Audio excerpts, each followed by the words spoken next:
के बाद से ये बझिनिया के हाथ के दियल कुछ खइबनु तो हमारा से बाउर के हुना। अरे ये तो बाझिन बड़ी बाझिन, इनकरा भाग में संतान। चला अपने लेकर। तो इस वीडियो में हम बात करने वाले भोजपुरी की एक बेहतरीन शानदार जबरदस्त धमाकेदार फिल्म, जिस फिल्म का नाम रखा गया है दोस्तों बड़ी माँ छोटी माँ।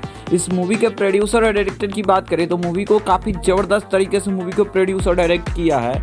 इस मूवी के प्रोड्यूस किए हैं दोस्तों संदीप सिंह। वहीं इस मूवी के अदर प्रोड्यूसर की बात करें तो अविनाश रोहड़ा।